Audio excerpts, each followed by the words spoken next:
Graça e paz, seja bem-vindo ao canal Prosa, Verso e o Verbo. Se é a primeira vez que você acessa o nosso canal, vai lá, se inscreva e não esqueça de ativar o sininho, apertar o like, porque assim todas as vezes que eu postar um vídeo, você estará sendo informado. Então não esqueça, deixe o seu joinha. Hoje nós vamos estar meditando no texto que nós encontramos no Evangelho de Mateus, capítulo de número 11, versos de 28 a 30. Pega a sua Bíblia, venha ler comigo.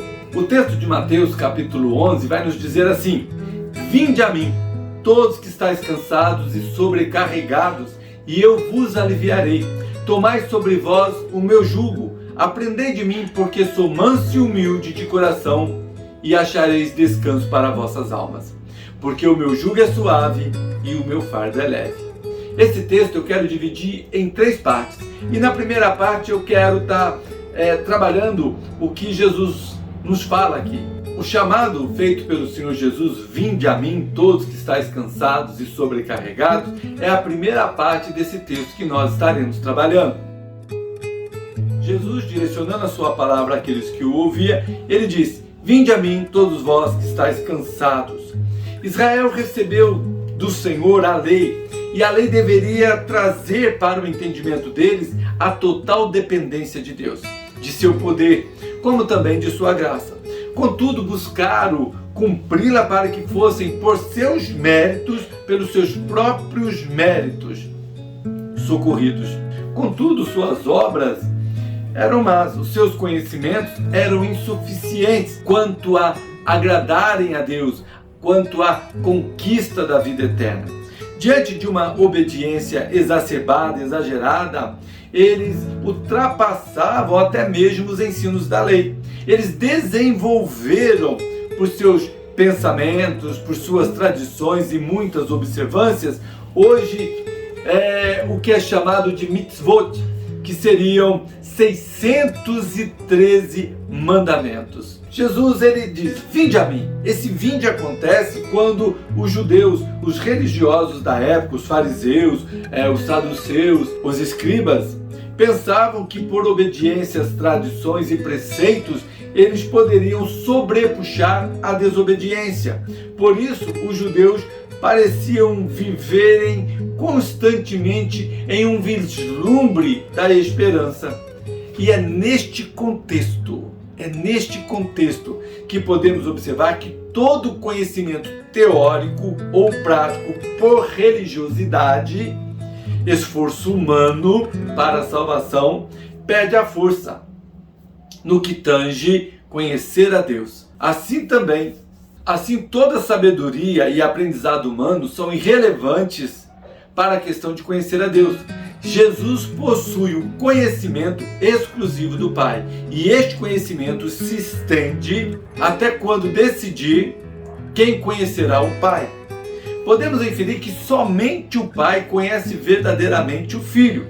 O conhecimento soberano do Senhor Jesus é equiparado ao do Pai, e sua condição de Filho é algo único, de maneira que somente o Senhor Jesus, por ser soberano, pode revelar o Pai.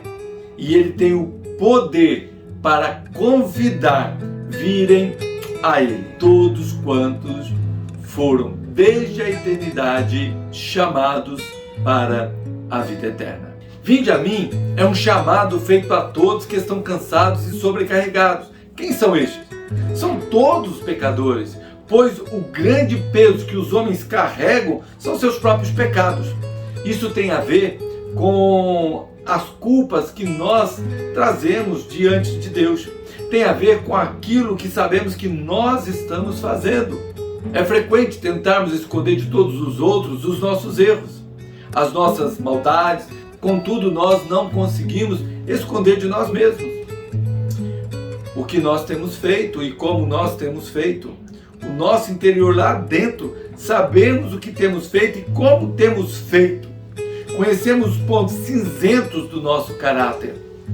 Sabemos onde residem os pensamentos, as práticas, as atitudes que não agradam a Deus em hipótese alguma. O pecado é o maior peso que nós carregamos e nada é tão destrutivo quanto o pecado. Ele destrói tudo que há de bom na criação de Deus. Ele destrói, ele perverte, ele polui. Se podemos usar essa palavra, ele emporcalha. O pecado estraga tudo de bom que há na criação de Deus. O pecado, ele destrói os relacionamentos, quer sejam casamentos, amizades, relações entre pais e filhos, patrões e empregados. Os relacionamentos, eles são prejudicados pelo pecado. O pecado destrói o chamado que Deus nos deu para fazermos a diferença no mundo em que vivemos, na sociedade em que estamos inseridos. Vivendo fora da vontade de Deus, o pecado vai fazer com que agimos na sociedade de maneira egoísta, querendo nos beneficiarmos e não servirmos.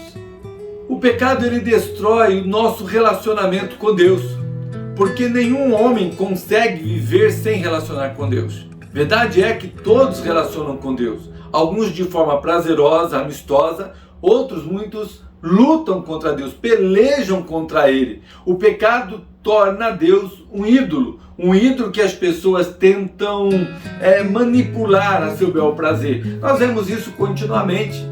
Nós vemos pessoas querendo determinar o que Deus deve fazer ou o que Deus não deve fazer. Pessoas que se aborrecem com Deus como se Deus tivesse à disposição dele, como se fosse um gênio da lâmpada. Mas essa não é a verdade de Deus. Nós temos um Deus que é soberano, criador de todas as coisas, e dessa maneira nós devemos crer nele. Sabemos que ele é Senhor e não servo. Nós sim somos seus servos. Entretanto, muitos pensam de maneira errada. Muitas pessoas pensam em Deus para que ele atue somente a seu favor, para tirar vantagem. O pecado é algo que carregamos por toda a nossa vida. Nada é tão pesado, nada é tão destrutivo quanto o pecado. O pecado vai fazer com que nós não entendamos e não conhecemos a Deus como Deus é. E dessa maneira, nós nos encontramos sofrendo, nós nos vemos carregando fardos pesados por causa do pecado. Agora, Jesus fala: vinde a mim todos que estáis cansados e sobrecarregados.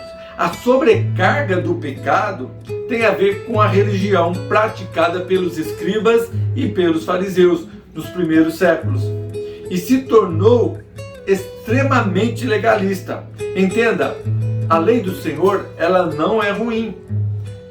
O salmista, ele nos escreve no Salmo 19 que nos diz assim: a lei do Senhor é perfeita e refrigera a alma. O testemunho do Senhor é fiel e dá sabedoria aos simples. Os preceitos do Senhor são retos e alegram o coração. O mandamento do Senhor é puro. O temor do Senhor é limpo e permanece eternamente. Os juízos do Senhor são verdadeiros e justos, juntamente mais desejáveis são do que o ouro. Sim, de que muito ouro fino e mais doce do que o mel e o licor dos favos.